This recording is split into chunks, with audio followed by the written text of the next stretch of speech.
السلام علیکم۔ بات میں زیادہ لمبی نہیں کروں گا، مختصر کروں گا، کیونکہ مجھ سے پہلے دو میرے سینئر صاحبانوں نے بڑی تفصیل سے آپ کو انگریزی زبان اور اس کی اہمیت کے بارے میں بتایا ہے۔ چھوٹی سی بات ہے، صرف سمجھنے والی ہے، وہ یہ ہے کہ علم کا بنیادی مقصد کیا ہوتا ہے۔ علم کا بنیادی مقصد یہ ہوتا ہے کہ میں اپنا جو زندگی ہے وہ اچھے طریقے سے گزار سکوں، لیکن صرف یہ اس کا واحد مقصد نہیں ہوتا۔ اس کے ساتھ ساتھ علم کا ایک مقصد یہ بھی ہوتا ہے کہ میں دوسروں کی اصلاح بھی کر سکوں۔ اس وقت مسئلہ یہ ہے، مسئلہ نہیں اچھی بات ہے، وہ یہ ہے کہ آپ کا جو دین ہے، جو کہ دین برحق ہے، یہ دنیا میں بڑی تیزی سے پھیل رہا ہے۔ لوگ اس کے بارے میں زیادہ سے زیادہ آگہی، زیادہ سے زیادہ معلومات حاصل کرنے کی کوشش کر رہے ہیں۔ اب مسئلہ یہ ہے سب سے بڑا کہ دنیا میں ہزاروں کی تعداد میں زبانیں ہیں۔ اب ساری زبانیں نہیں سیکھی جا سکتی، لیکن انگریزی زبان ایک ایسی زبان ہے جو کہ دنیا کے تقریباً ہر خطے میں اگر بولی نہیں جاتی تو سمجھی لاتی جاتی ہے۔ دنیا میں کسی بھی انسان نے کسی بھی دوسرے علاقے کے انسان سے اگر رابطہ کرنا ہو تو وہ انگریزی زبان نہیں کرے گا۔ اب اگر میں ایک علم حاصل کرتا ہوں اور میرا کسی کو پہنچانے تک اس میں عبور حاصل نہیں ہے، تو پھر میں اصل میں دوسرے لوگوں کا نقصان کر رہا ہوں۔ مطلب میں دین کا علم حاصل کر کے اپنی زندگی کو اچھی گزار لوں گا، لیکن کیونکہ میرے پاس ایک ایسی زبان پہ عبور نہیں ہے جو کہ اس کو سمجھ آتی ہے، پوری دنیا کو سمجھ آتی ہے، اور پھر اس تک میں دین کی بات نہیں پہنچا سکتا، تو پھر میں اس شخص کا بھی نقصان کر رہا ہوں، صرف اس وجہ سے کہ میں نے وہ والے جو ہنر ہے یا وہ جو علم ہے وہ نہیں سیکھا۔ مجھے ماشاءاللہ بڑی خوشی ہوئی ہے یہاں کے جو بچے ہیں جنہوں نے انگریزی زبان میں تقریر کی ہے۔ یہ ظاہر ہے انتظامیہ، احتشام صاحب، ان کے والد صاحب، جتنے بھی لوگ یہاں پہ مخیر آزاد ہے، جتنے بھی لوگ یہاں پہ اساتذہ ہیں، تدریس کا کام کرتے ہیں، ان کی محنت ہے، ان کی محنت کا رزلٹ ہے، ثمر ہے، پھل ہے۔ لیکن ایک چھوٹی سی چیز ہے، وہ یہ ہے کہ انگریزی جو ہے یہ رٹا لگانے کی چیز نہیں ہے، یہ سمجھنے کی چیز ہے۔ تھوڑا سا یہاں پہ اساتذہ کو بھی اس چیز پہ تھوڑا سا دھیان دینا ہوگا۔ لیکن دین کا جو علم ہے وہ بڑا سیدھا سیدھا ہے، اس میں بہت زیادہ سوال جواب نہیں ہے، غور و فکر ضرور ہے، مسئلے مسائل بہت ہیں، اس لیے ہمارے پاس عالم ہوتے ہیں، لیکن چیزیں ہمیں بتا دی گئی ہیں، قرآن میں بتا دی گئی ہیں، احادیث میں بتا دی گئی ہیں، سنت میں بتا دی گئی ہیں۔ جب ہم آتے ہیں دنیاوی علوم کی طرف، تو یہاں پہ ہمیں تھوڑا سا اپنا ذہن کھولنا پڑتا ہے۔ ایک کام کو کرنے کے بہت سارے طریقے ہوتے ہیں، اور اس کو پھر اس کے حساب سے پھر ہمیں تھوڑا سا چلانا پڑتا ہے۔ کرکٹ کھیلتے ہوں گے بہت سارے بچے، بالنگ کراتے ہیں، اب ہر بالر کا جو ایکشن ہے وہ ایک جیسا نہیں ہوتا، لیکن مقصد ایک ہی ہوتا ہے، مقصد یہ ہوتا ہے گیند کو بلے باز تک پہنچانا۔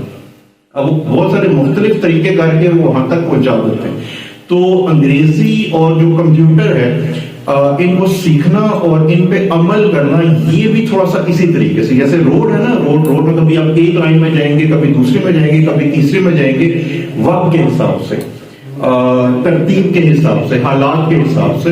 تو یہ جو دنیاوی علوم ہوتے ہیں، ان کا جو استعمال ہوتا ہے وہ بھی وقت کے ساتھ ساتھ بدلتا رہتا ہے، لیکن بنیاد ہمیشہ ایک جیسی رہتی ہے، بنیاد کبھی نہیں بدل سکتی۔ تو یہاں پہ جو مدارس میں، خاص طور پر اس مدرسے میں نے دیکھا، مجھے بڑی خوشی ہوئی ہے کہ جو بنیادی ایک بیس بنائی جا رہی ہے بچوں کی، یا اس کے لیے جو انفراسٹرکچر ہے یہاں پہ، جو سہولتیں ہیں، بیسیکلی اللہ کی نعمتیں ہیں ساری، وہ کافی اچھی ہیں۔ میں کافی مدارس میں پھرتا رہتا ہوں، ویسے بہت کم مدارس ایسے ہوتے ہیں جہاں پہ دین کے ساتھ ساتھ ان علوم کا بھی ان پہ توجہ دی جاتی ہے۔ اور ایک چیز ذہن سے بالکل نکال دیں کہ یہ مطلب دین کا علم الگ ہے اور یہ جو چیز ہے یہ الگ ہے، یہ بالکل بھی الگ نہیں ہے۔ اس وقت جو دین پہ محنت ہو رہی ہے، سب سے زیادہ وہی لوگ کر رہے ہیں جن کو انگریزی زبان پہ عبور ہے، کیونکہ قرآن کا ترجمہ دنیا کی ہر زبان میں ہے، انگریزی میں بھی ہے، احادیث کا ترجمہ دنیا کی ہر زبان میں ہے، انگریزی میں بھی ہے۔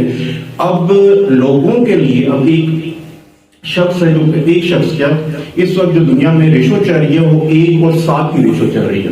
دنیا میں 1 مسلمان ہے اور 7 مسلمان نہیں ہیں۔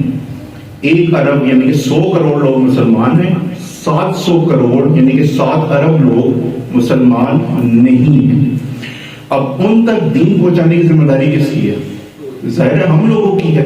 اب اور ایک اور چیز یہ بھی ہے کہ وہ لوگ دین کو سیکھنا چاہتے ہیں, وہ لوگ ہم سے رابطہ بھی کرتے ہیں, وہ لوگ جن کو اسلام کی نالج ہے, اسلام کا علم ہے, ان تک پہنچ بھی جاتے ہیں.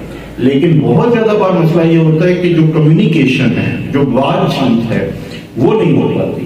وہ اس لیے نہیں ہو پاتی کیونکہ جو عالم دین ہے اس کو زبان نہیں آتی, انگریزی زبان نہیں آتی, اس کو کمپیوٹر کی نالج نہیں ہے. اس وقت رابطہ تو کمپیوٹر کے ذریعے ہی ہے نا. اب میری بات ہوتی ہے کسی سے آسٹریلیا کے اندر, تو میں آسٹریلیا تو نہیں چلا جاتا, موبائل سے بات کر لیتا ہوں. کمپیوٹر کے اندر بہت سارے سافٹ ویئر ہیں, تو ان چیزوں کا علم نہ ہونے کی وجہ سے بہت سے لوگ دین کے علم سے محروم ہو رہے ہیں. تو ہم نے جو یہ علم حاصل کرنا ہے, انگریزی کا بھی کمپیوٹر کا بھی, اس کو دنیاوی سمجھ کے نہیں کرنا, اپنا ذاتی فائدہ سمجھ کے نہیں کرنا, بلکہ یہ سمجھ کے کرنا ہے کہ جب میں دین کا علم تو میں لے رہا ہوں, ساتھ ساتھ اگر یہ والے علوم بھی, یہ والے ہنر بھی میرے پاس ہوتے ہیں تو میں دین کی زیادہ بہتر خدمت کر سکتا ہوں اور زیادہ سے زیادہ لوگوں تک اسلام کا پیغام پہنچا سکتا ہوں. تو ایک تو یہ چیز بہت ضروری ہے. دوسرا کچھ چیزیں میں آپ لوگوں کے ساتھ تھوڑا سا بتا دیتا ہوں آپ کو, خاص طور پہ بچے ہیں کیونکہ آج آپ ظاہر کام کرنے کا ایک طریقہ ہوتا ہے. انگریزی اور کمپیوٹر کے لیے تو یہ ہے کہ صرف اور صرف پریکٹس چاہیے ہوتی ہے. آپ کے پاس لیب ہے, وہ انشاءاللہ جلد تیار ہو جائے گی آپ کی. جتنا ٹائم دیں گے اتنا سیکھیں گے, اس میں تو دوسری رائے نہیں ہے, وہ تو کر کے آتا ہے, بتانے سے نہیں آتا. انگریزی کے لیے یہ ہے کہ بہت ساری پریکٹسز ہیں, بہت ساری ایسی چیزیں ہیں جو کہ آپ اپنی روٹین کا, اپنی جو ڈیلی روزمرہ کی عادات ہیں ان کا حصہ آپ لوگ بنا سکتے ہیں. ایک تو چھوٹی سی چیز یہ ہے کہ جو آپ کے دوست ہیں ان کے ساتھ بیٹھیں اور 10 سے منٹ صرف اور صرف انگریزی میں بات کریں. بات کرنے سے پھر بہت ساری نئی چیزیں ہیں جو ہمیں سیکھنے کو ملتی ہیں. ایک چیز بالکل ذہن سے نکال دیں کہ انگریزی پہ مکمل عبور حاصل کرنا ہے, وہ نہیں ہو سکتا. ہم اردو بولتے ہیں, 30-35 سال سے اردو بول رہے ہیں, ہر روز ہمیں کوئی نیا لفظ سیکھنے کو مل جاتا ہے. تو یہی چیز انگریزی کے ساتھ بھی ہے. کوشش کریں دن میں 4 سے 5 لفظ انگریزی کے نئے ضرور سیکھیں. اپنے دین سے شروع کریں. دین میں جتنے بھی الفاظ ہیں, اس طرح نماز ہے, دعا ہے, ان کو انگریزی میں کیا کہا جاتا ہے. تو اس طریقے سے جب آپ شروع کریں گے تو انشاءاللہ اس کی فراوانی بھی بہت تیزی سے آئے گی, اور جو خاص طور پہ یادداشت کے اندر جو چیز ہے وہ بھی بہت زیادہ تیز, کیونکہ یہی کام آپ اس کی ایک اور زبان میں بھی کریں اور وہی چیز جو آپ انگریزی زبان میں کریں گے تو وہ چیز جو ہے یاد رہنے کا زیادہ امکان ہوتا ہے. دوسرا, کچھ بچے ظاہر سی بات ہوں گے کہ وہ ان کی انگریزی میں گرپ جو ہے وہ اچھی ہوگی, انہیں زیادہ اچھی انگریزی آتی ہوگی, کچھ کو نہیں آتی ہوگی.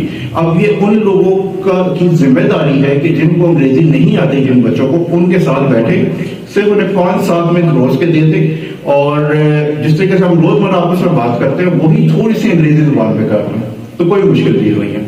اساتذہ سے بھی تھوڑی سی یہ ریکویسٹ ہے کہ بچوں کو تھوڑا سا مطلب جو آپ کی ریگولر روٹین ہے اس میں 10 منٹ یا 15 منٹ بڑھا کے انہیں ایکٹیویٹیز میں کچھ ڈیوائڈ کر دیں, اور کوشش کریں کہ اگر ایج وائز ایکٹیویٹیز میں کریں تو وہ شاید زیادہ بہتر ہوگا.